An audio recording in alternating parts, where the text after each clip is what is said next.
पहले इस वीडियो को लाइक जरूर कर लीजिए अगर आपको ये डे वाइज सीरीज कंटिन्यूअस 50 दिन तक चलानी है, बल्कि उसके आगे भी अगर आपको चलानी है, पहले वीडियो को लाइक कर लें। ठीक है, इसमें हम क्या करने जा रहे हैं, यूपी पीसीएस का जो जीएस का सिलेबस है, यूपी पीसीएस का हो गया, आरओ का जो जीएस का सिलेबस हो गया, ठीक है, इन दोनों को मिला के प्लस 2018 से लेके जब से यूपी पीसीएस का पैटर्न बदला है 2018 से 23 तक का जीएस के पेपर्स प्लस आरओ का 2021 वाला जो पेपर है, 2023 वाला पेपर, ठीक है, जो अभी यूपीपीएससी आयोग के डायनामिक पैटर्न वाले पेपर हैं, लेटेस्ट वाले, प्लस जो लेटेस्ट में आयोग ने 1.5-2 सालों में पेपर कराए हैं, इन सबको मिला के मतलब पीवाई को क्या क्या 2018 से 23 तक पीसीएस वाले, आरओ 2021 2023 प्लस पिछले 2 सालों के सारे पेपर जो पीसीएस यूपीपीएससी आयोग ने कराए हैं, प्लस ऑफिशियल सिलेबस जो जीएस का है, इन सबको मिला के डे वाइज सीरीज जो है हम इसमें लाने जा रहे हैं।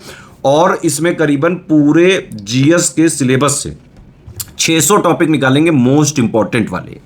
डेली आपको जो है 12 टॉपिक मिलेंगे, प्लस उससे रिलेटेड पीवाईक्यू भी दिखाए जाएंगे कि उस टॉपिक की जो है अंडरस्टैंडिंग करके बहुत क्रिएटिव मेथड से जो है आपको डे वाइज सीरीज में जो है दिखेगा सारी चीज़ें।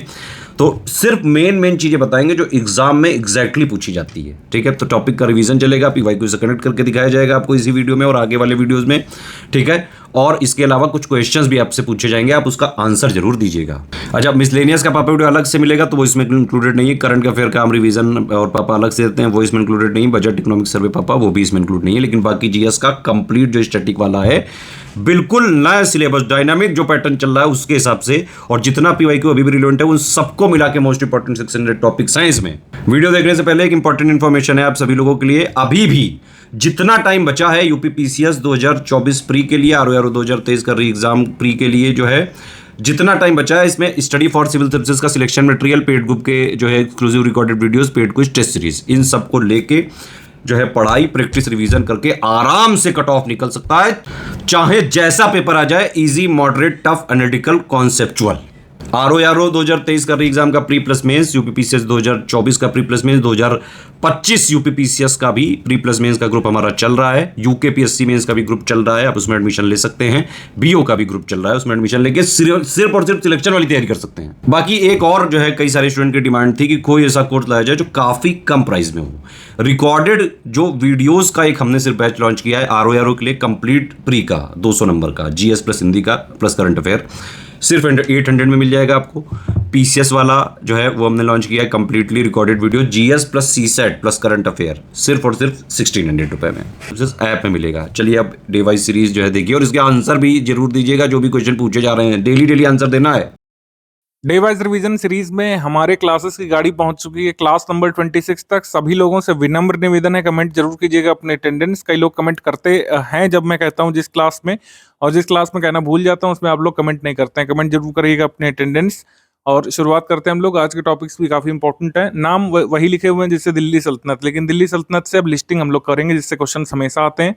बुक्स एंड ऑथर की लिस्टिंग, एडमिनिस्ट्रेशन संबंधी लिस्टिंग और भी अन्य जरूरी मिसलेनियस लिस्टिंग्स जिससे क्वेश्चन हमेशा आते हैं आपके एग्जाम में, और पूरे मिडिवल पीरियड से करेंगे, खाली दिल्ली सल्तनत से नहीं। एंशिएंट में भी जो रह गया उसको भी कंप्लीट कर लेंगे। ज्योग्राफी में रॉक सिस्टम इन इंडिया का पार्ट नंबर 2 और फाइनल पार्ट हम लोग करेंगे।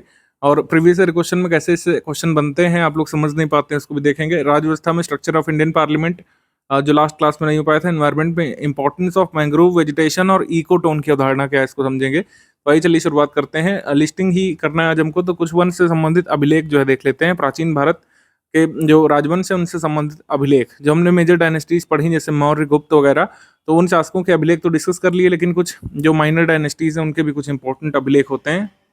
इसमें अभिलेख भी शामिल है, स्तंभ लेख भी शामिल है। तो वाकाटक वंश से संबंधित अभिलेख जो है रिद्धपुर ताम्रलेख है। रिद्धपुर कॉपर प्लेट और पूना कॉपर प्लेट इंस्क्रिप्शन, ये वाकाटक डायनेस्टी से संबंधित है। इन दोनों को प्रभावती गुप्ता का दान भी कहा जाता है, रानी प्रभावती गुप्त का दान।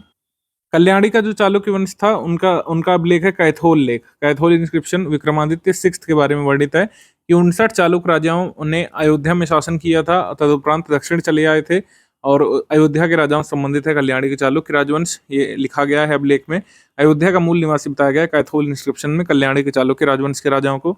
राष्ट्रकूट इंस्क्रिप्शन के बारे में बात करें तो राधनपुर और वनिंद इंदौरी लेख जो गोविंद थर्ड को बिलोंग करते हैं। काम्बे और सांगली के लेख महाराष्ट्र में, ये गोविंद फोर्थ को बिलोंग करते हैं, या गोविंद फोर्थ के बारे में है।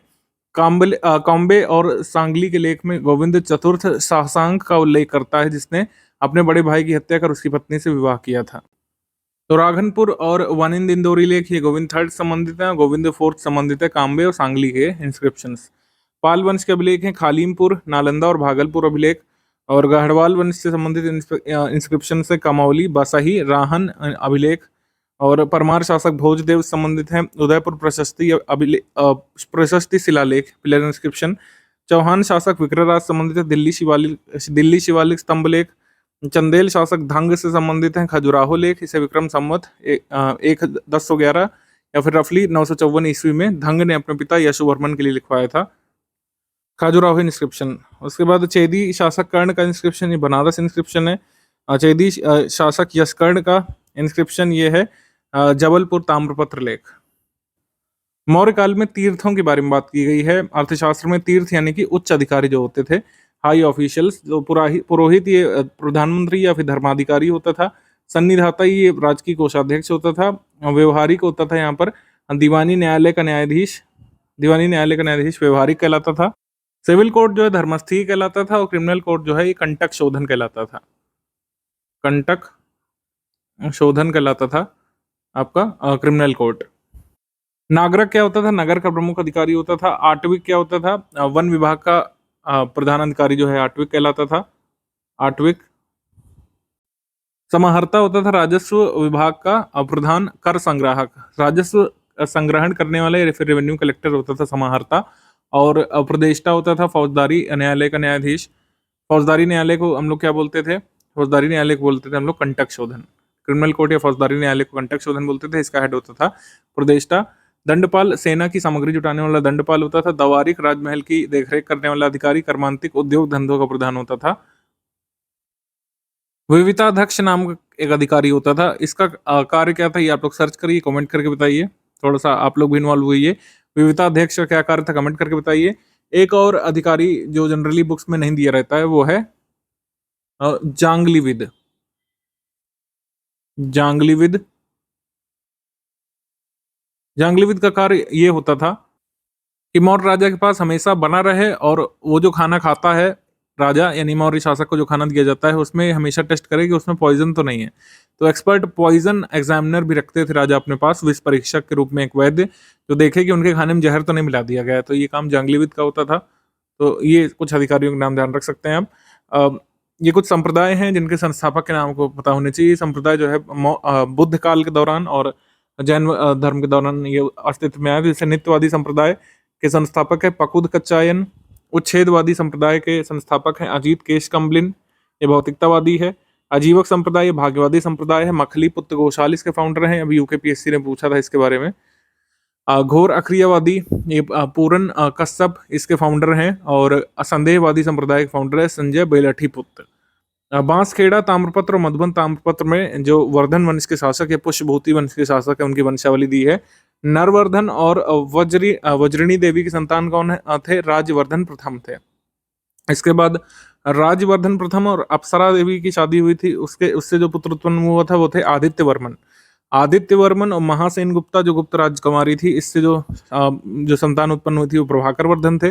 प्रभाकर वर्धन और यशोमती का विवाह हुआ था, उससे 2 पुत्र उत्पन्न हुए थे, एक राजवर्धन द्वितीय और हर्ष। राजवर्धन द्वितीय पहले शासन करते हैं, फिर इनके बाद इनके भाई हर्ष शासन करते हैं 16 वर्ष की आयु से। तो हमसे एग्जाम में पूछ सकते हैं कि हर्षवर्धन वंश या फिर वर्धन वंश या फिर पुष्यभूति वंश की वंशावली आपको किस इंस्क्रिप्शन में देखने को मिलती है? बांसखेड़ा और मधुबन इंस्क्रिप्शन में। इसके बाद भारतीय दर्शन, उनके प्रवर्तक न्याय दर्शन के महर्षि गौतम, योग दर्शन के महर्षि पतंजलि, वैशेषिक दर्शन के महर्षि कणाद, मीमांसा दर्शन के महर्षि जैमिनीय और सांख्य दर्शन के महर्षि कपिल, वेदांत दर्शन के महर्षि व्यास। ये इस तरीके से याद रखना होगा आपको। मंगोल आक्रमण मैंने बताया था कि अलग से टेबल देखेंगे कि किस सल्तनत शासक के समय कौन से मंगोल आक्रमण को किसने लीड किया। तो तायर बहादुर के नेतृत्व में बहराम शाह के काल में आक्रमण हुआ था। बहराम शाह कौन है? ये गुलाम वंश का शासक है, रजिया के बाद बना था, रिकॉल करते चलिए। तामार शरीन खान, इसका आक्रमण मंगोल नेता के रूप में हुआ था मोहम्मद बिन तुगलक के समय में। इसको घूस वगैरह दे करके वापस किया गया था, मोहम्मद तुगलक के द्वारा घूस दे करके इससे निपटा गया था। उसके बाद हम देखेंगे चंगेज खान के समय, चंगेज खान का आक्रमण जो है इल्तुतमिश के समय होने वाला था, लेकिन वेस्टर्न फ्रंटियर पे जब हुआ तो इल्तुतमिश ने इससे समझौता कर लिया डिप्लोमेटिकली। अली बेग और टैस का आक्रमण ये हुआ था अलाउद्दीन खिलजी के समय। मंगोल आक्रमण से बचने के लिए एक परमानेंट सेना किसने रखने का काम किया था? अलाउद्दीन खिलजी ने किया था, ये ध्यान रखिएगा। तो ये यहाँ पे है। अलाउद्दीन खिलजी के सेनापतियों की उपाधि के क्रमानुसार विवरण इस प्रकार है। अल्मास बेग इसकी उपाधि थी उलुग खान। मलिक संजर की उपाधि थी अल्प खान। मलिक हिजाबुद्दीन की उपाधि थी जफर खान। और मलिक जलेसरी की उपाधि थी नुसरत खान। ये जो है खिलजी के सेनापति थे, इनकी उपाधियां लिखी हुई हैं।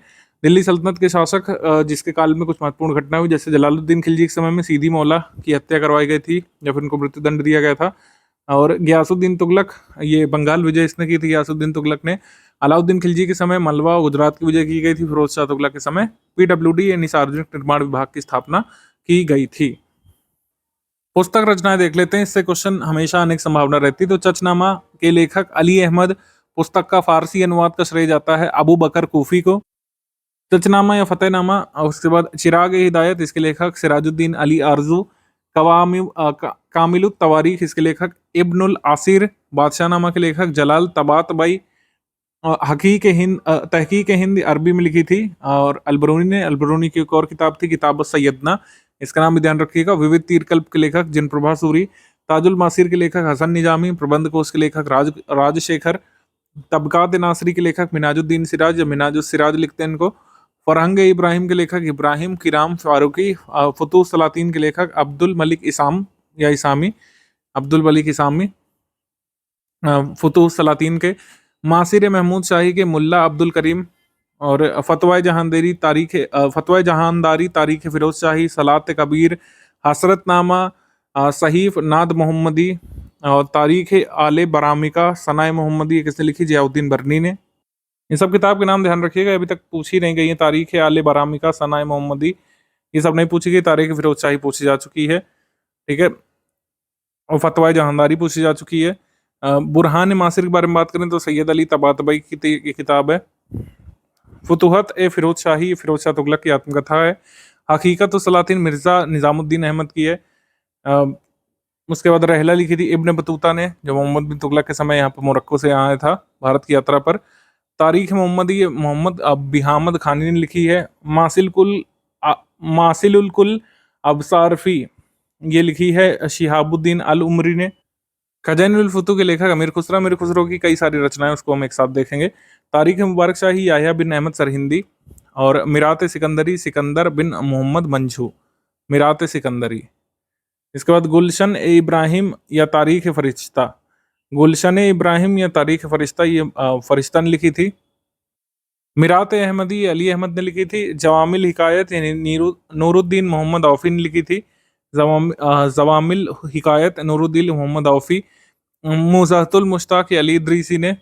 शाहनामा दीवान चाच बद्र चाच यानी बदरुद्दीन चाच ने। शाहनामा माफ कीजिएगा फिरदौसी की है, तो ये यहाँ पे गलत आ गया है। शाहनामा फिरदौसी की है।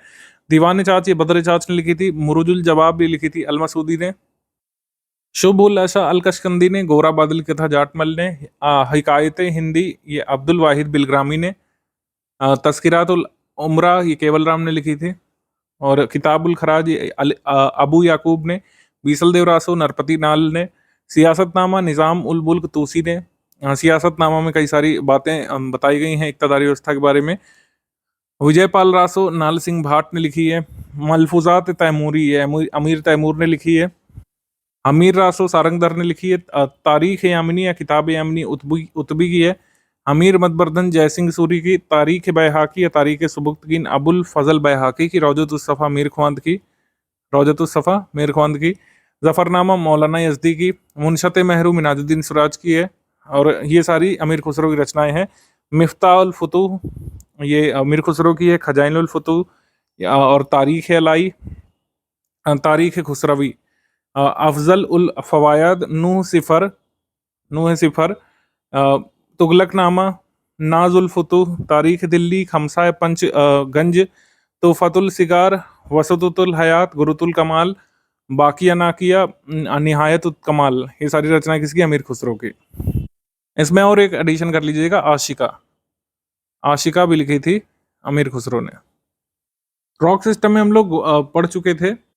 आर्यन क्रम की चट्टानें हम लोग पढ़ चुके थे। पुराना rock system, Dravidian rock system, अब आर्यन रॉक सिस्टम हम लोगों को स्टडी करना है। आर्यन क्रम की चट्टानों में जो मेजर डिविजन्स हैं तो ये वाले हैं सबसे पुराना इसमें गोंडवाना क्रम है। ये ओल्डेस्ट से हम न्यू की तरफ जाएंगे, ऊपर से नीचे, मतलब नीचे से ऊपर की तरफ, ये ध्यान रखिएगा। तो आर्कियन क्रम की चट्टानों में सबसे पुराने रॉक्स हैं गोंडवाना सिस्टम के, फिर मीसोजोइक सिस्टम के, फिर ये डेक्कन ट्रैप के, फिर टर्सरी पीरियड के, और बाद में जो एकदम नए हैं वो हैं क्वाटरनरी पीरियड के। क्वाटरनरी पीरियड के बारे में अगर हम बात करें तो क्वाटरनरी पीरियड आपको देखने को मिलता है गंगा प्लेन में। गंगा प्लेन जो बनी है ये क्वाटरनरी पीरियड का यहाँ पर एलिवेटेड डिपॉजिट है, ये आप देख सकते हैं। तो ये ऑर्डर भी ध्यान रखना है, गोंडवाना क्रम की चट्टानें सबसे पुरानी, फिर मेसोजोइक सिस्टम की, फिर डेक्कन ट्रैप की, फिर टर्सरी की, फिर क्वाटरनरी की। हम लोग आर्यन रॉक सिस्टम के बारे में बात करते हैं, तो सबसे पुराना जो तंत्र है उसको पहले देखें हम लोग। सबसे पुराना तंत्र आर्यन रॉक सिस्टम का है गोंडवाना तंत्र या गोंडवाना सिस्टम। इसका नाम गोंड जाति के नाम से लिया गया है, जो गोंड जाति मध्य प्रदेश में, आंध्र प्रदेश में, तेलंगाना में पाई जाती है। ठीक है, ये चट्टानें प्राचीन पठार की सतह पर सिंक्लाइनल गर्तों के रूप में जमा हुए निक्षेपों से बनी है। जैसे जैसे सेडिमेंट्स जमा होते गए थे वैसे ही और भी ये जो सिंक्लाइन है वो धंसता हुआ चला गया था। इन गर्तों में ताजा पानी और तलछट जमा होते गए और स्थलीय पौधे और जानवर पनपने लगे थे। परमियन काल से ये जो है प्रक्रिया चलती रही और कालांतर में जो ये तलछट हैं और ये पौधे और जानवर जो है मर करके वहाँ पर इकट्ठा हो गए और ये कोल बन गए। ठीक है, तो गोंडवाना कोयला जो है भारत में 98% कोयला भंडार जो पाए जाते हैं वो गोंडवाना डिपॉजिट्स में पाए जाते हैं, ध्यान रखना है आपको।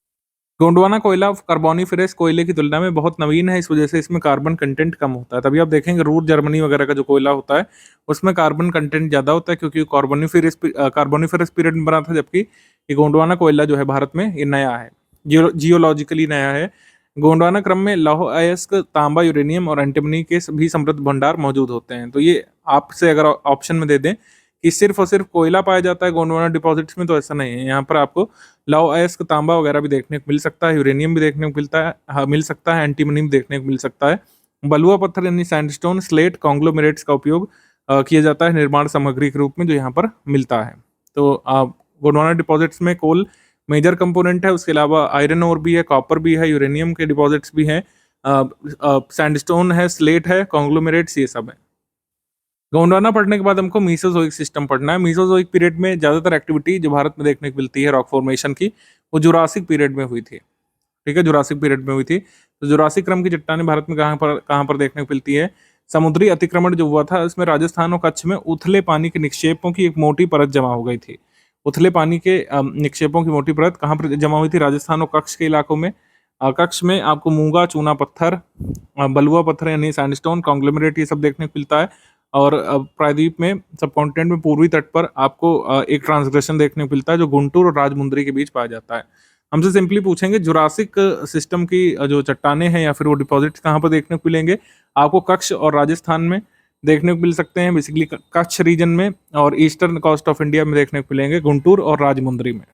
डेक्कन ट्रैप के बारे में याद रखिएगा। डेक्कन ट्रैप में सिंपली एक क्वेश्चन आपने कई जगह देखा होगा, प्रीवियस ईयर में आया हुआ, कि डेक्कन ट्रैप का निर्माण कब हुआ था। तो डेक्कन ट्रैप का निर्माण जो है ये क्रिटेशियस पीरियड में हुआ था, ये आपसे पूछते हैं। अभी period Cretaceous, Eocene, Miocene, Pliocene, Proterozoic, ये सब समझ में नहीं आ रहा होगा ना आपको, तो कोई दिक्कत वाली बात नहीं है। अगले वीडियो में हम लोग जियोलॉजिकल टाइम स्केल ही स्टडी करने वाले हैं, सब कुछ आपको समझ में आएगा। अभी जो मैं बता रहा हूँ उसको ध्यान रखते हुए चलिए, कल की क्लास में जब पढ़ेंगे तो कॉन्सेप्ट भी क्लियर हो जाएगा कि जियोलॉजिकल टाइम स्केल कैसे काम करता है। तो डेक्कन ट्रैप क्रिटेशियस पीरियड के अंत से इयोसीन की शुरुआत तक प्रायद्वीपीय भारत में एक विशाल क्षेत्र में ज्वालामुखी विस्फोट के कारण डेक्कन ट्रैप जो है जन्मा था। भारत के विशाल क्षेत्र में ज्वालामुखी विस्फोट हुआ था, उसका लावा जो फैल गया था हजारों किलोमीटर तक, ठीक है, उसी से डेक्कन ट्रैप इस समय का बना है। बसाल्टिक लावा दरारों से बहकर लगभग 10 लाख वर्ग किलोमीटर क्षेत्र को कवर कर लिया था, और लावा ठंडाने के बाद जो स्ट्रक्चर बना उसी को हम लोग डेक्कन ट्रैप बोलते हैं। ज्वालामुखी निक्षेपों का शीर्ष समतल और किनारे खड़े होते हैं, इस वजह से इसको डेक्कन ट्रैप बोला जाता है। लाखों वर्षों से अपक्षय और क्षरण हुआ है, जो डिनडेशन हुआ है डेक्कन ट्रैप का, उसी से उसने क्या किया कि डेक्कन ट्रैप जितना ऊंचा था उसको आधा कर दिया है।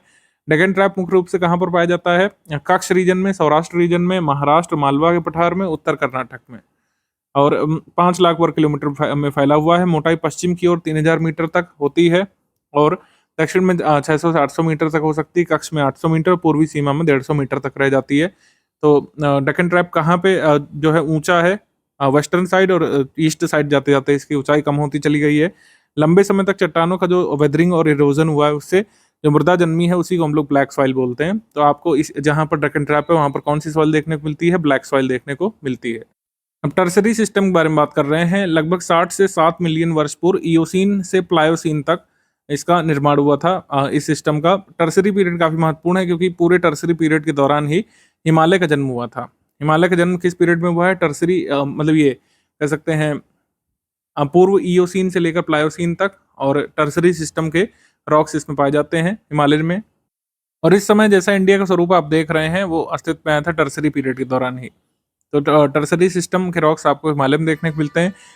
लास्ट क्लास में हमने पढ़ा था कि माउंट एवरेस्ट में आपको कार्बोनिफेरस रॉक्स भी देखने को मिलते हैं। तो जब जो उत्थान हुआ था हिमालय का, तो उसमें कार्बोनिफेरस रॉक्स जो रहे होंगे जो है गोंडवाना प्लेट के या फिर जो है इंडियन प्लेट के, वो ऊपर चढ़ गए होंगे, ऐसा हम लोग मान सकते हैं।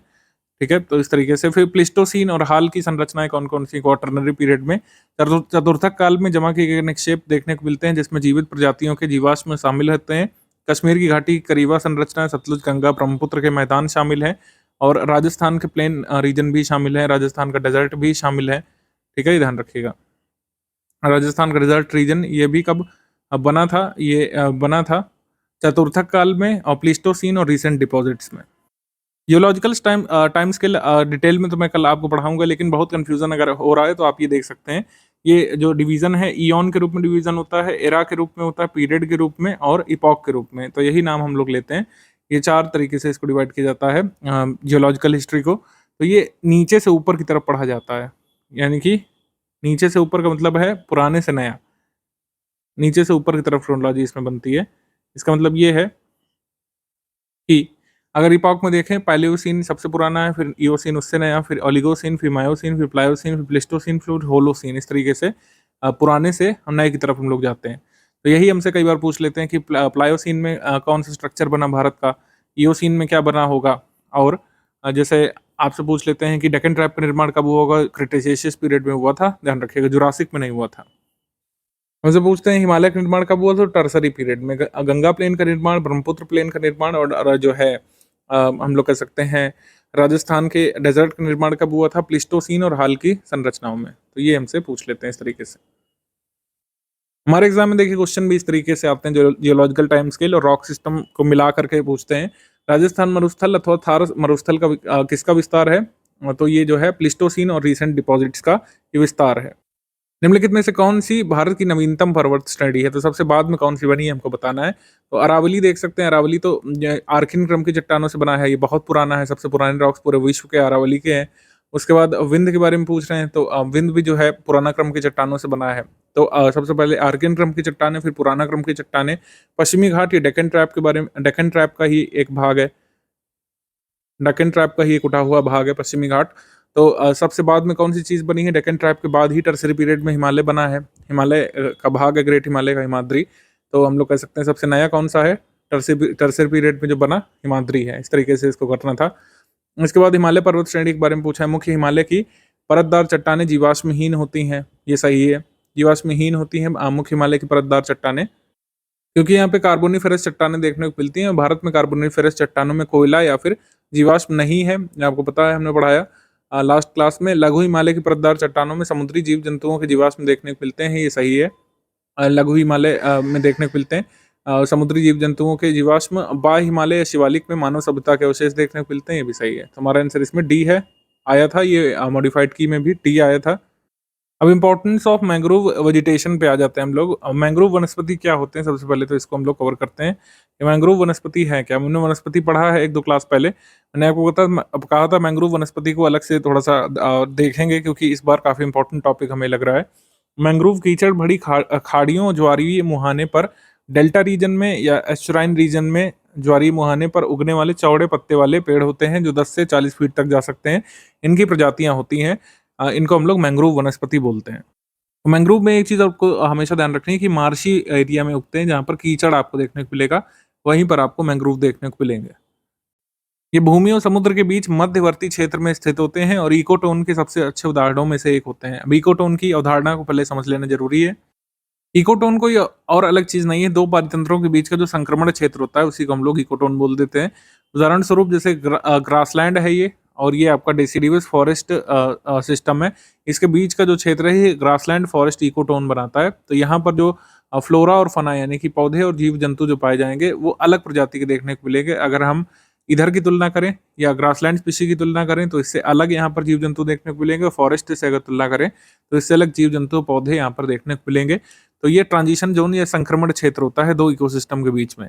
तो ऐसे ही जो आपका एक्वाटिक इकोसिस्टम है और जो टेरेस्ट्रियल इकोसिस्टम है उसके बीच का जो ट्रांजिशन जोन देखने को मिलता है मार्शी इकोसिस्टम में, वो होता है मैंग्रोव इकोसिस्टम। यानी कि ना पूरी जमीन है ना पूरा पानी है, दलदली सिस्टम है, ठीक है, कीचड़ भरा क्षेत्र है, ना पूरी जमीन है ना पूरा पानी है, दलदली भरा दलदल वाला क्षेत्र जो है ये मार्शी लैंड मैंग्रोव इकोसिस्टम के लिए अच्छा कह सकते हैं आवास बनता है। तो मैंग्रोव इकोसिस्टम बेसिकली एक ट्रांजिशन जोन है या फिर हम लोग कह सकते हैं इकोटोन है। तो ये इकोटोन के सबसे अच्छे उदाहरणों में से एक होता है आपका मैंग्रोव इकोसिस्टम का। गर्म खारे पानी की आवश्यकता होती है इन्हें पनपने के लिए। उष्णकटिबंधीय तटरेखाओं में स्थित होते हैं। भारत में उष्णकटिबंधीय तटरेखा देखने को मिलती है, इस वजह से भारत में भी ये मैंग्रोव फॉरेस्ट पाए जाते हैं। कहाँ कहाँ पाए जाते हैं भी बताएंगे आपको।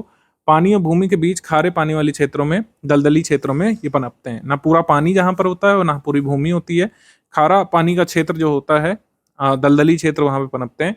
विश्व भर में उष्णकटिबंधीय और उपोष्णकटिबंधीय क्षेत्रों में पाए जाते हैं। मुख्य रूप से अक्षांश 25 डिग्री एन और 25 डिग्री एस के अक्षांशों के बीच पाए जाते हैं। इन्हें अपनी जड़ों के माध्यम से खारे पानी को छानने के लिए उच्च सौर विकिरण की आवश्यकता होती है। इस वजह से मैंग्रोव केवल उष्णकटिबंधीय और उपोष्णकटिबंधीय तटीय जल तक ही सीमित होते हैं और कहीं नहीं पाए जाते हैं, क्योंकि जड़ों के माध्यम से खारे पानी को छानने के लिए इनको उच्च सौर विकिरण की आवश्यकता होती है। तो जैसे अगर आपसे पूछ लें कि मैंग्रोव केवल उष्णकटिबंधीय और उपोष्णकटिबंधीय तटीय जल में ही पाए जाते हैं, और रीजन लिख दें ये वाला, असर्शन रीजन का सवाल तुरंत दिमाग में लाया करिए। यहाँ पर भी कोई ठोस कारण बताया जा रहा हो तो इसको असर्शन अगर एग्जाम में दे दें, इसको रीजन दे दें तो ये सही माना जाएगा और इसकी व्याख्या भी करेगा, ये ध्यान रखिएगा। हमारे एग्जाम में मैंग्रोव वनस्पति का महत्व पूछ सकते हैं, क्योंकि आपने देखा होगा कई सारी स्कीम चलाई जाती है मैंग्रोव वनस्पति को बचाने के लिए। लास्ट ईयर भी अनाउंस की गई थी बजट में, आपको अगर याद हो तो। मैंग्रोव वन तूफानी लहरों, धाराओं, तरंगों और ज्वार से होने वाले मृदाक्षरण को कम करके तटरेखा को मजबूती प्रदान करते हैं, एक ही कारण हो गया। चक्रवातों, बढ़ते हुए समुद्र के खिलाफ जैसे सुनामी वगैरह में रक्षा की थी मैंग्रोव इकोसिस्टम ने। तटीय जो गाँव थे उनकी मतलब इतना समय मिल गया था उनको अपना गांव खाली करने के लिए, तो फर्स्ट लाइन ऑफ डिफेंस के रूप में काम करते हैं मैंग्रोव फॉरेस्ट। मैंग्रोव मछलियों, शेल प्रजातियों, प्रवासी पक्षियों यानी माइग्रेटरी बर्ड्स को, समुद्री कछुओं के लिए महत्वपूर्ण घोंसले और प्रजनन स्थल या नर्सरी प्रदान करते हैं। एक वैश्विक शोध के अनुसार वैश्विक मछली पकड़ने के अनुमानित 80% प्रत्यक्ष या अप्रत्यक्ष रूप से मैंग्रोव वनों पर ही निर्भर करती हैं, क्योंकि मछलियां वहां पे आती हैं और मछुआरे उनको पकड़ सकते हैं। मैंग्रोव महान कार्बन सिंक के रूप में भी काम करते हैं, बहुत बड़ा कार्बन सिंक बनाते हैं मैंग्रोव इकोसिस्टम, क्योंकि जितना कार्बन एक अमेजोन फॉरेस्ट जो है वो अवशोषित करता है, उससे 2 से 4 गुना इनकी क्षमता होती है कार्बन को सीक्वेस्टर करने की। तो कार्बन सीक्वेस्टर करने के लिए कार्बन सिंक के रूप में काम करते हैं मैंग्रोव फॉरेस्ट। मैंग्रोव का उपयोग काष्ठ खनन, कृषि, बंदरगाह विकास और मानव बस्तियों के लिए भी किया जाता है। तो अगर आपसे पूछ लें कि इस मैंग्रोव फॉरेस्ट से कोई वुड नहीं निकलती तो गलत होगा। वुड भी निकलती है, कृषि के लिए भी उपयोग किया जा सकता है और बंदरगाह विकास के लिए भी इसकी लकड़ी का उपयोग किया जा सकता है, मानव बस्तियों के लिए भी किया जा सकता है। मैंग्रोव एक उत्कृष्ट विविध आवास होते हैं, क्योंकि ये पारिस्थितिकी तंत्रों में स्थलीय और समुद्री पर्यावरण की जैविक प्रजातियों दोनों को शामिल करते हैं, क्योंकि ये इकोटोन क्षेत्रों में होते हैं। इकोटोन होने के कारण इसमें समुद्री प्रजाति भी पाई जाती हैं और जो है ये क्या कह सकते हैं स्थलीय प्रजाति भी पाई जाती है। तो जैव विविधता यहाँ पर ज़्यादा देखने को मिलती है। 1-2 क्लास के बाद मैं बायोडाइवर्सिटी ही पढ़ाऊंगा आपको। बायोडाइवर्सिटी हॉट स्पॉट्स भारत में कौन कौन से हैं, उनकी अवधारणा क्या है, तो आपको और समझ में आएगा। प्रमुख जीव समूहों में कीड़े, मोलस्क, क्रस्टेशियंस, मछली, सरीसृप, पक्षी, स्तनधारी, ये सब आपको देखने को मिलते हैं मैंग्रोव फॉरेस्ट में या मैंग्रोव इकोसिस्टम में। मैंग्रोव फॉरेस्ट भोजन से भरपूर होते हैं, अब तटीय प्रजातियों को आश्रय प्रदान करते हैं और अपनी जटिल संरचनाओं का उपयोग नर्सरी के रूप में करते हैं। अब मैंग्रोव इतने कठिन इलाके में रह लेता है तो जाहिर सी बात है इसने कुछ अडेप्ट किया होगा अपने आप को एनवायरनमेंट, ऐसे एनवायरनमेंट में सस्टेन करने के लिए। कोई नॉर्मल पौधा तो नहीं रह सकता है, वो तो दलदल में सड़ जाएगा। आप किसी नॉर्मल पौधे को डाल दीजिए दलदल में, कीचड़ में, तो सड़ के खराब हो जाएगा। मैंग्रोव कैसे सर्वाइव कर रहे हैं, तो इन्होंने अपने आप को अडेप्ट किया। अडेप्ट कैसे किया है अपने आप को, इन्होंने अडेप्ट किया है ब्रीथिंग रूट्स के थ्रू। ऑक्सीजन जो रेस्पिरेशन के पर्पस के लिए चाहिए होता है किसी भी प्लांट को, मैंग्रोव को भी चाहिए। मैंग्रोव के लेने का तरीका अलग है ऑक्सीजन। तो ये जो है अंडरग्राउंड टिश्यू का यूज़ करते हैं अपने प्लांट में, जो अंडरग्राउंड टिश्यू होता है उसका यूज़ करते हैं। अब अंडरग्राउंड टिश्यू क्या होता है? अंडरग्राउंड टिश्यू तो रूट्स होता है, रूट्स तो सभी प्लांट में पाई जाती हैं, लेकिन ये जो है उस रूट का तो उपयोग करते हैं, इनके पास स्पेशलाइज्ड स्ट्रक्चर्स भी होते हैं कुछ, क्योंकि इनको जो ऑक्सीजन चाहिए रहता है वो तटीय क्षेत्रों में, दलदली क्षेत्रों में कम देखने को मिलता है। मार्शी क्षेत्रों में मीथेन वगैरह का उत्पादन ज़्यादा होता है और ऑक्सीजन कम होता है। तो ऑक्सीजन ज़ाहिर-सी बात है कहीं न कहीं से तो लेंगे, अदरवाइज़ मर जाएँगे। तो ऑक्सीजन कहाँ से लेते हैं ये पौधे, मैंग्रोव पौधे एटमॉस्फेयर से लेते हैं। एटमॉस्फेयर से लेने के लिए इनको स्पेशलाइज्ड स्ट्रक्चर्स चाहिए होते हैं। ये स्पेशलाइज्ड स्ट्रक्चर्स ब्रीथिंग रूट्स या फिर न्यूमेटोफोर्स कहलाते हैं। हमारे एग्ज़ाम में पूछ लेते हैं कि जो ब्रीथ करने के लिए स्पेशलाइज्ड स्ट्रक्चर्स होते हैं या फिर जो वातावरण से ऑक्सीजन खींचने के लिए मैंग्रोव वन या मैंग्रोव वनस्पति या किसका इस्तेमाल करते हैं, ब्रीथिंग रूट्स का या फिर न्यूमेटोफोर्स का। तो न्यूमेटोफोर्स जो है इससे ये ऑक्सीजन ग्रहण करते हैं वातावरण से। ये ब्रीथिंग रूट्स जो है ये जो है ज़मीन के भीतर नहीं होती, मतलब दलदल के ऊपर नहीं होती, दलदल से मतलब दलदल के ऊपर होती हैं, दलदल से नीचे नहीं होती हैं, ध्यान रखिएगा। अबव द ग्राउंड होती हैं, अंडरग्राउंड नहीं होती हैं। स्टिल्ट रूट के बारे में बात करें, in some mangrove species roots emerge from the stems and branches. Such roots get into the soil some distance away from the main stem, as in the case of banyan tree. These stilt root are endowed with great pores through which atmospheric oxygen enters into the root.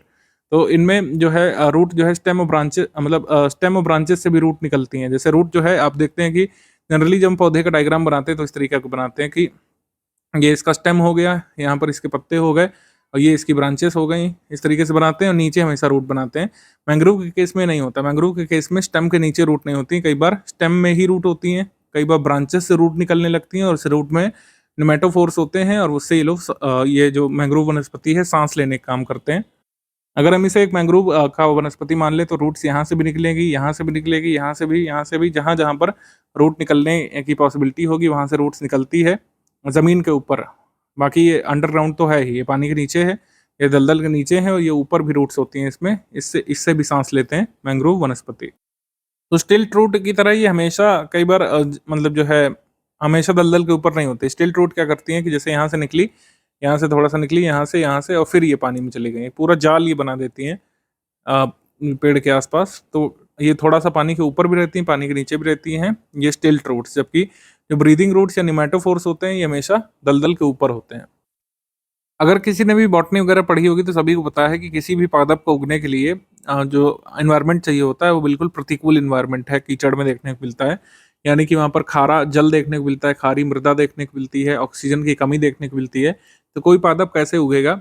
लेकिन mangrove ने इसके लिए भी रास्ता निकाल रखा है। Mangrove species क्या करती है, मैंग्रोव प्रजातियाँ एक नया मेथड अपनाती है रिप्रोडक्शन का, जिसको विविपैरी बोलते हैं। विविपैरी विविपैरी में क्या होता है कि बीजों का अंकुरण जो होता है, मतलब जैसे ये पेड़ में जो फल लगता है इससे जो बीज निकलते हैं वो पेड़ में लगे लगे ही अंकुरित हो जाते हैं, लगे लगे अंकुरित होते हैं और ये तब तक अंकुरित होते रहते हैं, यानी पादप के रूप में पेड़ के भीतर ही पनपते रहते हैं, पेड़ में लगे लगे ही पनपते रहते हैं। और जब डिटैच तब होते हैं जब काफ़ी बड़े हो जाते हैं और न्यूट्रिशन खींचने लायक हो जाते हैं। तो जल में अगर ये पौधा अगर गिरेगा पेड़ से अलग होकर के तो इस तरीके से यहाँ पर जड़ पकड़ लेता है पानी के नीचे।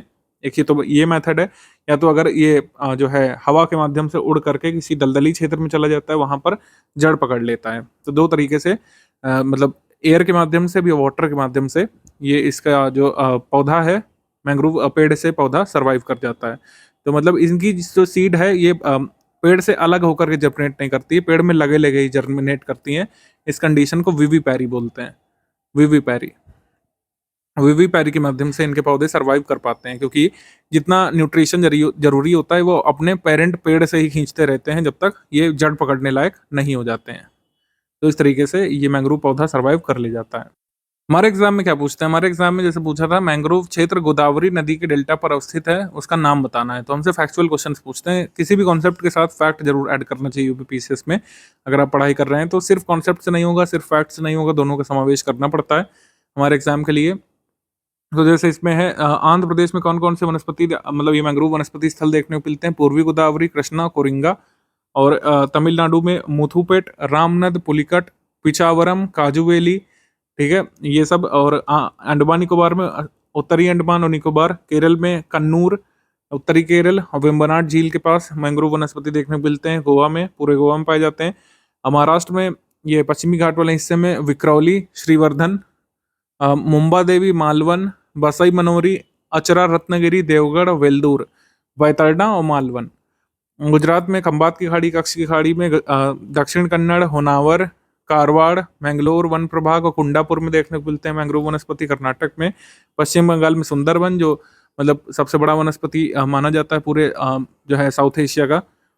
और जो है ओडिशा में सुवर्णरेखा, धामरा, कच्छ वनस्पति आनुवांशिक संसाधन केंद्र, भीतरकर्णिका, महादेवी, कदुआ, ये सब जो है ओडिशा में मैंग्रोव क्षेत्र हैं।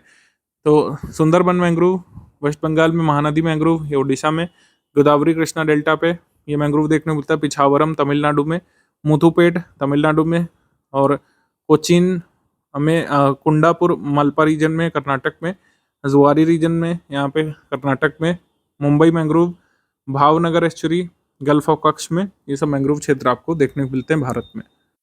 आपके प्रिय साइंस वाले सर को अपना वीडियो इसमें जोड़ना है, और वीडियो की लेंथ बहुत बड़ी हो जाएगी अगर हम लोग स्ट्रक्चर ऑफ पार्लियामेंट डिस्कस करेंगे, तो इसको भी एक बार फिर से हम लोग नेक्स्ट वीडियो के लिए पोस्टपोन करते हैं। अब आप साइंस वाले सर की आवाज़ सुनते हुए जरूर टॉपिक को एंजॉय करिए। तो डे नंबर 26 में साइंस सेक्शन से आज एक बार फिर से कंटिन्यू करेंगे साउंड चैप्टर के ऊपर, और ये लास्ट लेक्चर होगा साउंड के ऊपर। इससे पहले हम लोग बेसिक्स और साथ में जो प्रॉपर्टीज़ हैं और वो कहाँ पे काम आती हैं वो सारी चीज़ें कर चुके हैं। उससे भी बहुत सारे क्वेश्चन बने हुए हैं पहले, और आगे भी बन सकते हैं। सिमिलरली जो लास्ट टॉपिक है जिसमें हमें दो चीज़ें देखनी है, एक तो है कि साउंड की वेलोसिटी को अफेक्ट करने वाले कौन कौन से कारक हैं। कोई भी मीडियम है, चाहे वो हवा हो या पानी, सॉलिड हो, लिक्विड हो या गैस हो, उसमें कोई साउंड वेव ट्रैवल कर रही, तो उस मीडियम में कौन कौन सी ऐसी चीज़ें हैं जिनके बढ़ने या घटने से साउंड की स्पीड भी बढ़ या घट सकती है, उसको यहाँ पे हम कवर करेंगे। और साथ ही में साउंड से रिलेटेड जो इम्पोर्टेंट फिनोमिना हैं तो वो कौन कौन से हैं और कहाँ कहाँ पे हमें देखने को मिलते हैं, वो सारी चीज़ें हम यहाँ देखेंगे। तो सबसे पहले factors affecting the velocity of sound में हमारे पास है प्रेशर। किसी भी मीडियम के प्रेशर के बढ़ने या घटने से साउंड की स्पीड पे कोई फ़र्क नहीं पड़ता। तो चाहे इस समय आप यहाँ पे जैसे बैठे हुए हैं और हमारा लेक्चर सुन रहे हैं, तो उस कमरे का प्रेशर मान लीजिए बढ़ जाए या घट जाए, एटमॉस्फेरिक प्रेशर में गिरावट आ जाए, तो कोई मतलब नहीं है। आप जब तक वॉल्यूम अप डाउन नहीं करोगे तो साउंड की स्पीड पे कोई फ़र्क नहीं पड़ेगा, मतलब बराबर से आपको ये आवाज़ सुनाई देगी। तो प्रेशर पे कोई फ़र्क नहीं पड़ता। उसके बाद है डेंसिटी और इलास्टिसिटी। इलास्टिसिटी का कंसेप्ट बिल्कुल क्लियर रखिए। जैसे गेटिस है, उसको खींचिएगा, छोड़िएगा तो अपनी ओरिजिनल पोजीशन पे वापस आ जाएगी, और इसी को आप लोग इलास्टिसिटी समझते हो। ये गलत चीज़ है। साइंस के हिसाब से इलास्टिसिटी का मतलब ये है कि मजबूती। किसी भी चीज़ में अगर आप फोर्स लगाते हो तो जितनी ज़्यादा हद तक वो उस फोर्स को सह सके, वही इलास्टिसिटी होती है। जो चीज़ जितनी मजबूत होगी, इलास्टिसिटी उतनी ज़्यादा मानी जाएगी उसकी। अब आप ये बताओ कि रबड़ और स्टील में से ज़्यादा इलास्टिक कौन है, तो जाहिर सी बात है स्टील। तो जो सब्सटेंस जितना ज़्यादा इलास्टिक होगा, साउंड की स्पीड वहाँ पे उतनी ज़्यादा होगी, तो इलास्टिसिटी बढ़ेगी, साउंड की स्पीड भी बढ़ेगी। सिमिलरली डेंसिटी, ये तो हमने वेरी फर्स्ट वीडियो में देखा है क्या, कि सॉलिड में सबसे ज़्यादा स्पीड होगी साउंड की, फिर लिक्विड में, और सबसे कम होगी गैस में। ऐसा क्यों? क्योंकि डेंसिटी सबसे ज़्यादा सॉलिड में है, पार्टिकल बिल्कुल पास पास होते हैं, गैस में दूर दूर, और लिक्विड में थोड़े से पास लेकिन फिर भी दूर। तो डेंसिटी किसकी ज़्यादा है? जिसके पार्टिकल नज़दीक हैं। तो डेंसिटी बढ़ेगी तो साउंड की स्पीड भी बढ़ेगी। उसके बाद ह्यूमिडिटी, आर्द्रता। ह्यूमिडिटी का मतलब आप समझते हो, नमी। आँखों में जो नमी होती है वो सब नहीं। जैसे ये हवा के पार्टिकल हैं, तो इसमें पानी भर जाएगा तो क्या हो जाएंगे? ये नम माने जाएंगे। साइंस की लैंग्वेज में ये होता है, मतलब कि भाई जो आपका वाटर मॉलिक्यूल है उसकी पानी को होल्ड करने की क्षमता कितनी है, तो यही ह्यूमिडिटी है। तो अगर सूखे मॉलिक्यूल हैं, उसमें पानी नहीं भरा हुआ है, तो ये ह्यूमिड नहीं है, लेकिन अगर पानी है तो ह्यूमिड है। तो अगर पानी भर जाएगा तो ओवरऑल डेंसिटी वहाँ पे बढ़ जाएगी, और पार्टिकल जो है पास पास आ जाएंगे, तो वही डेंसिटी वाला फैक्टर इन्वॉल्व हो जाएगा। इस वजह से ह्यूमिडिटी अगर बढ़ेगी तो साउंड की स्पीड भी बढ़ेगी। इसका सीधा सीधा प्रमाण ये है कि बारिश में आवाज़ आपको ज़्यादा दूर तक और ज़्यादा तेज़ सुनाई देती है। तो इसी से साबित होता है कि ह्यूमिडिटी अगर बढ़ेगी तो साउंड की स्पीड भी बढ़ेगी। अब आते हैं टेम्परेचर के ऊपर, तो इसमें भी सेम केस है। टेम्परेचर बढ़ेगा, साउंड की स्पीड भी बढ़ेगी। किस रेट से बढ़ेगी? 1 डिग्री टेम्परेचर अगर बढ़ेगा तो 0.61 मीटर पर सेकेंड के हिसाब से साउंड की स्पीड बढ़ेगी। एक न्यूमेरिकल इसी बात पर कर लीजिए। न्यूमेरिकल के नाम से घबराइए नहीं। यूपी पीसीएस प्री में तो बिल्कुल नहीं आएगा, लेकिन आरओ, बीईओ और दूसरे स्टेट पीसीएस, स्पेशली उत्तराखंड और बीपीएससी, अगर आप दे रहे हैं तो न्यूमेरिकल साथ में करते जाइए, क्योंकि आते हैं वहाँ पे। तो इसी बात पे ये सॉल्व कीजिए। क्या दे रखा है कि 15 डिग्री सेल्सियस पे वेलोसिटी ऑफ साउंड है 340 मीटर पर सेकंड, 65 डिग्री पे बताइए, जल्दी से बता दीजिए, कुछ नहीं करना, टेम्परेचर डिफरेंस देखना है कि कितना बढ़ा, 1 डिग्री पे पता है तो उतने डिग्री पे आप आंसर निकाल लो। अब आते हैं भाई सीधे सीधे फिनोमिना पे, जिसमें से सबसे पहला है साउंड का रिफ्लेक्शन। केवल लाइट ही नहीं है जो रिफ्लेक्ट मारती है, साउंड वेव भी रिफ्लेक्ट मारती है। अब देखिए ये तो वो बात है कि मीडियम अलग हो जाए, ये मीडियम नंबर 1 मान लीजिए एयर, और ये मीडियम 2 ये मान लो आप पानी, ठीक। तो जब हवा से पानी के बीच में साउंड वेव ऐसे जाएगी, हवा से निकल के पानी में, तो कुछ वेव पानी में एब्जॉर्ब हो जाएगी और बाकी की रिफ्लेक्ट हो जाएगी। ये तो तब है जब मीडियम चेंज हो जाए, लेकिन अगर मीडियम मान लीजिए नहीं भी चेंज हो रहा है तो भी ऐसा होता है। ये मान लीजिए हवा में कोई सरफेस रखी है पहली, और ये है उसी हवा में दूसरी, तो इस सतह से अगर मान लो कोई साउंड निकली, कोई सोर्स यहाँ पे है जो साउंड फेंक रहा और वो ऐसे चली गई, तो ये सरफेस नंबर 2 जो है कुछ हद तक इसको एब्जॉर्ब कर लेगी और बाकी का रिफ्लेक्ट कर लेगी। लेकिन सिर्फ यही हो ये ज़रूरी नहीं है, आगे क्या होगा अभी बताएंगे। तो कुछ हिस्सा यहीं पे एब्जॉर्ब हो गया, बाकी का रिफ्लेक्ट हो गया। इस रिफ्लेक्शन का मतलब क्या है, उसी रास्ते से साउंड का वापस लौट जाना। इसका सीधा सीधा एग्जांपल है कि कुएं में झाँक के जब आप बोलते हैं, कुछ भी आप बोलें, चाहे आकाश बोलें, चाहे बचाओ बोलें, वही आवाज़ एक बार फिर से रिपीट होकर आपको सुनाई देगी। वो खाई पे खड़े होकर हीरो बोलते नहीं आई लव यू, तो वापस से सुनाई देता है उसी की आवाज़ में आई लव यू। तो ये होता है साउंड के रिफ्लेक्शन की वजह से। अब ऐसा नहीं है कुएं में झांक के बोल दिया, आवाज़ एक बार लौट आई वापस, तो इसको एक शब्द में बयां नहीं किया जा सकता, इसे बोलते हैं इको। यहाँ पे इको का मतलब ना तो मारुति सुजुकी इको है, ना तो फोर्ड इको स्पोर्ट है। ऊपर जो एक बार आपने बोला और वापस से आपको सेम चीज़ सुनाई दे गई, इसे ही इको अथवा प्रतिध्वनि कहते हैं। और ये जाहिर सी बात है साउंड के रिफ्लेक्शन की वजह से होगा, ये क्वेश्चन बन सकता है सीधे। लेकिन ऐसा नहीं है कि कभी भी कुछ बोलेंगे तो इको सुनाई देगा ही। फॉर एग्ज़ाम्पल इतना सारा लेक्चर हम आपको दे रहे हैं डे नंबर 1 से, और आज ये आपका 26वां है, तो एक एक शब्द हमको हमारे पास ही रिफ्लेक्ट होके मिल रहे हैं, ऐसा कुछ नहीं है। इसकी एक कंडीशन होती है। ये मान लीजिए वो बंदा है जो कि आवाज़ निकाल रहा है, ये सोर्स है, और ये है सरफेस जहाँ से टकरा के साउंड वापस आ रही है। तो भले ही साउंड टकरा के वापस आएगी, लेकिन इसको इको फिर भी नहीं सुनाई देगी अनलेस अगर इसके और इस सरफेस के बीच में 16.5 या 6 या फिर अप्रॉक्सीमेटली 17 इतने मीटर का डिस्टेंस नहीं होगा। तो कम से कम इतने मीटर का डिस्टेंस अगर है तभी इको सुनाई देगी। अब एक इम्पॉर्टेंट चीज़ आप ये याद रखिए कि जैसे आपने किसी का नाम सुना, आपका नाम किसी ने बुलाया, मान लो प्रखर, तो ये जो आपका नाम बुलाया गया ये आपके कान में 0.1 सेकेंड तक रहेगा, ठीक। इसे कहते हैं persistence of sound in year. इससे पहले आपका दिमाग ये भूल जाए कि भाई किसी ने आपका बुलाया या फिर कोई भी आवाज़ आपके कान में पड़ी, 0.1 सेकेंड तक वो आपके रिटेन रहेगी दिमाग में। और मान लो 0.1 सेकेंड से कम समय में कोई दूसरी आवाज़ आपको आ गई, तो पहली वाली आवाज़ आपको सुनाई नहीं देगी। पहली वाली आवाज़ और दूसरी वाली आवाज़ के बीच में कम से कम इतने का गैप होना चाहिए, नहीं तो पहली वाली सुनाई नहीं देगी। ये है persistence of sound in years. अब कान की अगर बात चली गई है तो आँख की भी बात कर लेते हैं। तो जिस तरीके से सुनाई देने का ये क्राइटेरिया फिक्स है 0.1 सेकेंड का, तो दिखाई देने का भी फिक्स है, वो है 1/16 ऑफ अ सेकेंड। 1 सेकेंड के 16वें हिस्से तक जो चीज़ आपने देखी है वो आँख रिटेन करके रखती है, और अगर इससे कम में कोई दूसरी चीज़ दिख जाए तो पहली वाली नहीं दिखेगी। यही तो मतलब हुआ इस बात का। अब एक और चीज़, least distance of distinct vision. इसका मतलब ये है कि कम से कम कितनी दूरी पर वो चीज़ होनी चाहिए जो आपकी आँख को आसानी से दिख जाए और आँख पे आपकी कोई इम्पैक्ट ना पड़े, उसमें ना तो दर्द हो ना तो इसको एक्स्ट्रा एफर्ट करना पड़े। तो वो है 25 सेंटीमीटर अडल्ट के लिए, वयस्क के लिए। और अगर कोई नवजात बच्चा है तो ये काफ़ी घट के 5-8 सेंटीमीटर भी हो सकता है। अब अगर इको की बात हमने करी ली है तो इसका एक्सटेंडेड वर्जन जो कि रिवर्बरेशन अनुरणन है, इसकी बात कर लेते हैं। तो इको में हमने देखा था कि आप अगर बोलते हो बचाओ तो वापस आपको एक बार बचाओ सुनाई देगा, इको पूरी हो जाएगी। और ऐसा तब होगा जब आपके और जहाँ से साउंड रिफ्लेक्ट होकर वापस आई है कम से कम 16.5 से 17 मीटर तक की दूरी होगी, तभी होगा।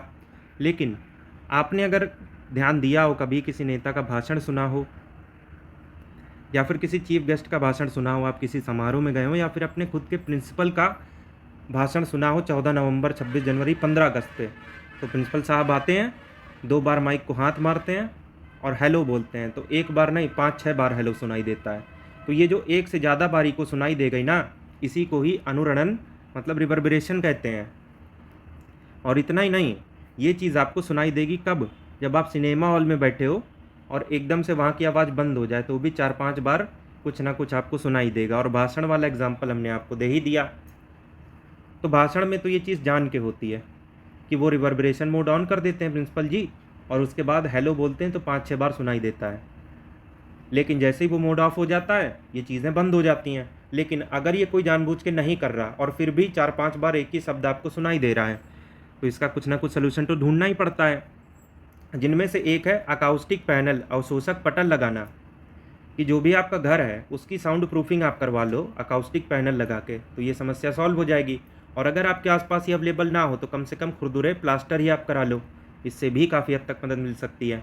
अब टेक्निकली ये चीज़ काम कैसे करती है, ये मान लो सुनने वाला बैठा है, अगर किसी बोलने वाले ने एक बार इसको कुछ बोल दिया तो ये तो ड्राई साउंड हो गई, सुनाई दे गई, काम ख़त्म।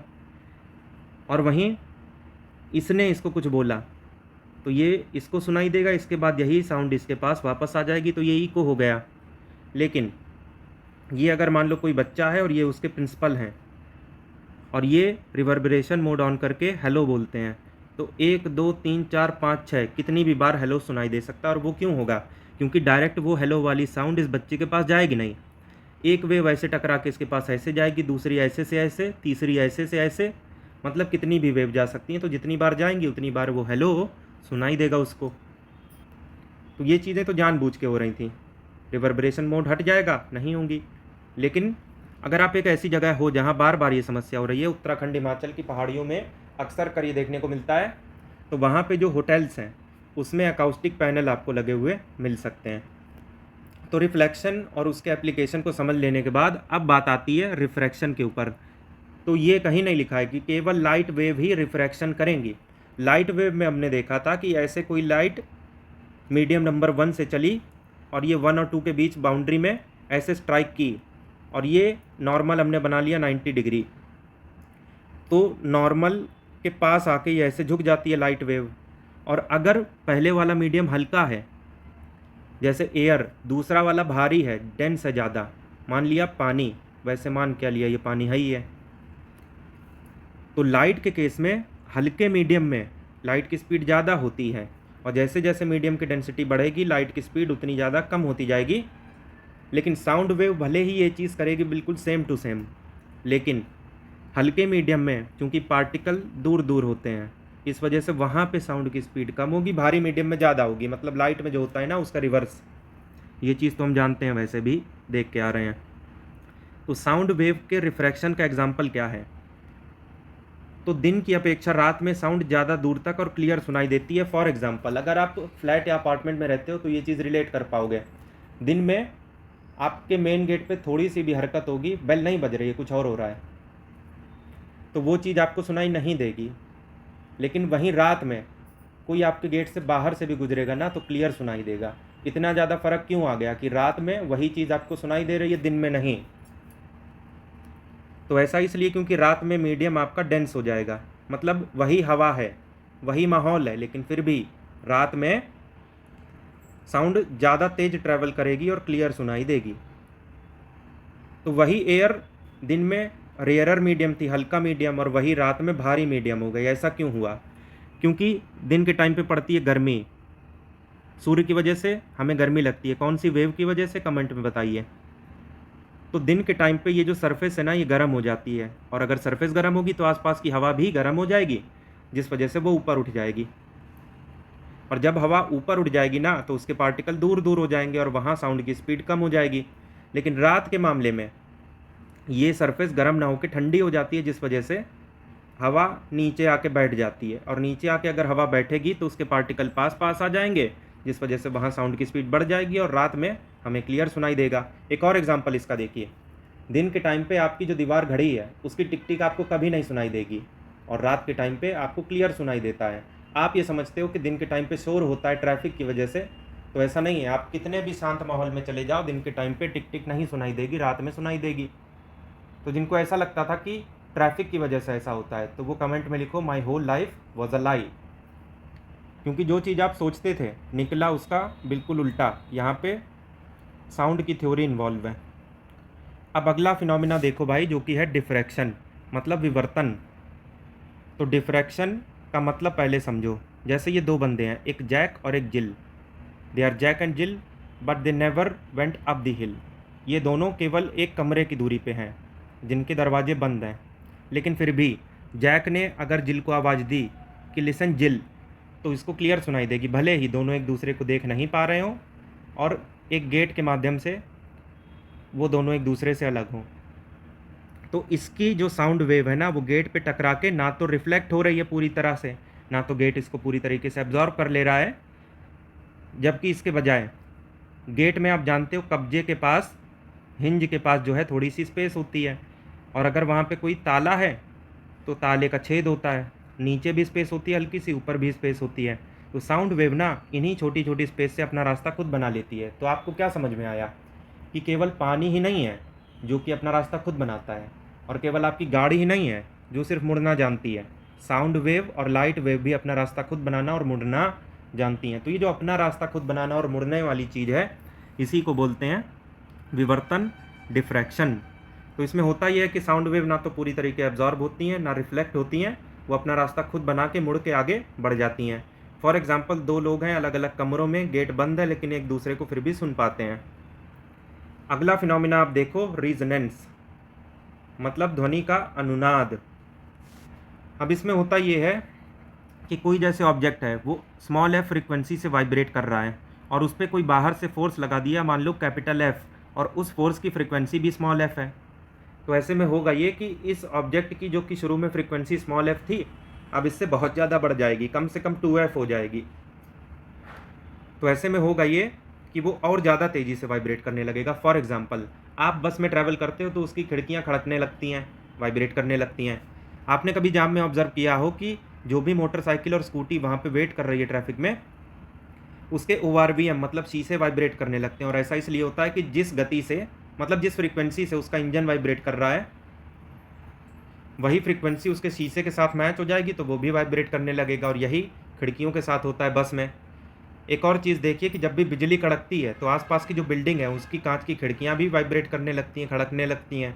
एक और चीज़, सोल्जर परेड कैसे करते हैं पहले तो ये बताइए, लेफ़्ट राइट। 15 अगस्त 26 जनवरी आपने देखा होगा टीवी में।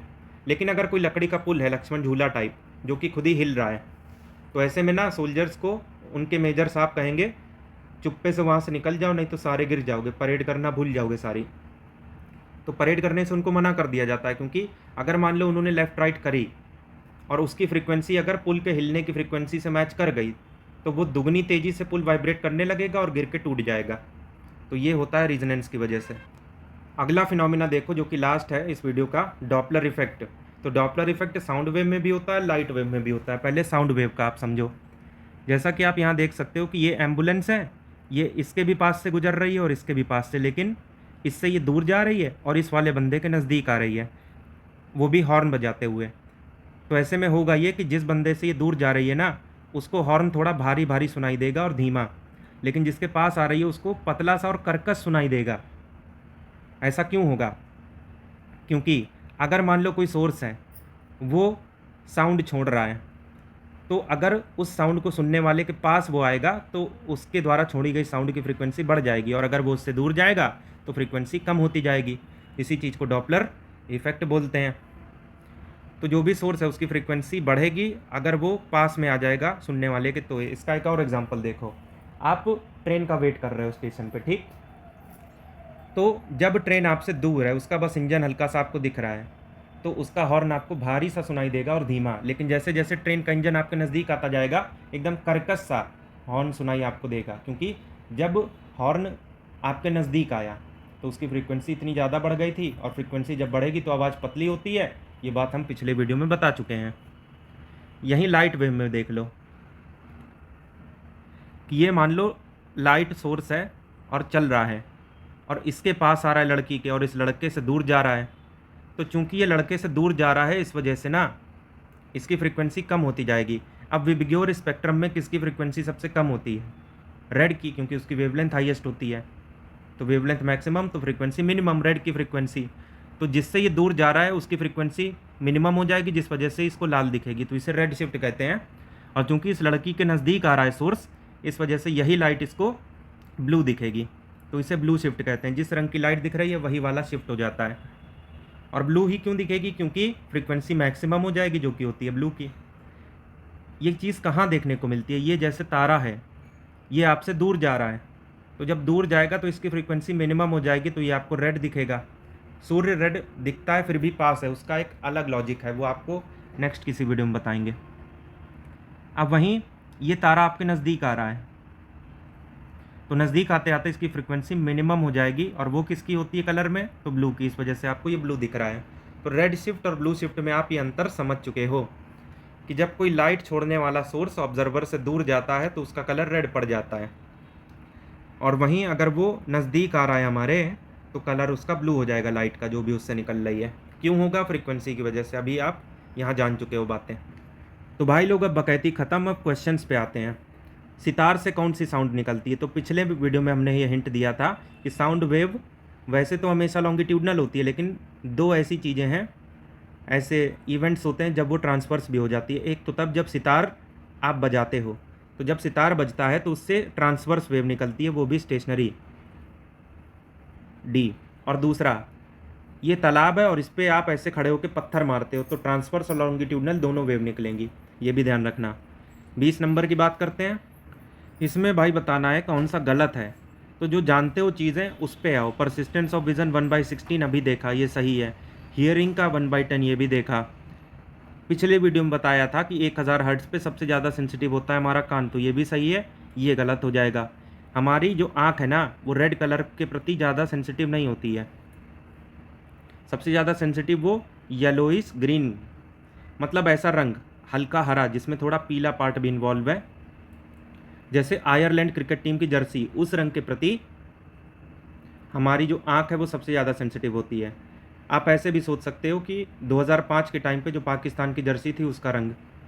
367 में बात करनी है कि ई को सुनने के लिए सोर्स और ऑब्जर्वर, मतलब जो भी सुन रहा है, उसके बीच में कम से कम कितना डिस्टेंस? तो 16.5 मीटर।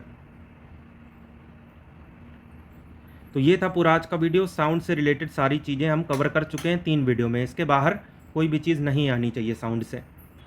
तो मिलेंगे अगले पार्ट में किसी और टॉपिक के साथ, तब तक इस वीडियो को अच्छे से सुन लेना, और जो भी पूछा गया है उसका कमेंट ज़रूर करना आंसर।